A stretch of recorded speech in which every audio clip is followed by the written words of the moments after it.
उपाशी पोटी चालावे की जेवणानंतर चालावे असा नेहमी विचारला जाणारा प्रश्न आहे. या प्रश्नाचे उत्तर द्यायचे झाले तर आपण दोन्ही बाजूनी त्याचा विचार करूया. उपाशी पोटी चालणे किंवा जेवणानंतर चालणे या दोन्ही गोष्टीचे वेगवेगळे फायदे आहेत. जेवणानंतर चालल्यानंतर पचन होण्यास मदत होते.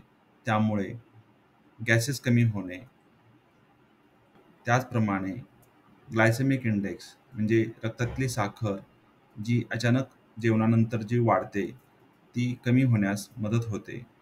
ज्याचा डायबिटीज असणाऱ्या किंवा इन्सुलिन रेझिस्टन्स असणाऱ्या व्यक्तींना त्याचा उपयोग होतो. हृदयाचे आरोग्य चांगले राहण्यास मदत होते. त्याचप्रमाणे जेवण केल्यानंतर चालल्यानंतर हलकेपणा जाणवतो व अशक्तपणा नाहीसा होतो आणि त्याचप्रमाणे झोपही चांगली राहायला मदत होते. दुसऱ्या बाजूला जेवणापूर्वीचा किंवा उपाशीपोटी चालण्याचा उपयोग काय असा विचार केला तर उपाशी चालण्यामुळे शरीरातील चरबीचे प्रमाण अर्थात फॅट बर्न व्हायला, कमी व्हायला मदत होते. मेटाबॉलिझम चांगलं सुधारतं. त्याच्यामुळे जास्तीत जास्त कॅलरीज वापरल्या जातात. भूक कमी लागते आणि त्याचा वजन कमी होण्यासाठी उपयोग होतो. त्याचप्रमाणे इन्सुलिन सेन्सिटिव्हिटी व्यवस्थित राहायला मदत होते.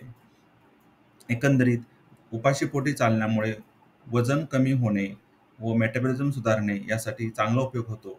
तर जेवणानंतर चालण्याने पचन सुधारण्यास, गॅसेस कमी होण्यास, ग्लायसेमिक इंडेक्स जेणेकरून डायबिटीज असणाऱ्या व्यक्तींसाठी त्याचा फायदा चांगला होतो. दोन्ही गोष्टींचे वेगवेगळे फायदे आहेत. या ठिकाणी एक गोष्ट महत्त्वाची आहे, की जेवल्यानंतर पहिल्या 20 ते 30 मिनिटांमध्ये चालणं आवश्यक आहे. तरच त्याचा फायदा होऊ शकतो. आणि त्यानंतर जर चालायचे असेल तर साधारण जेवणानंतर 3 ते 4 तासांनी चालावे, जेणेकरून आरोग्यास त्याचा फायदा होऊ शकतो.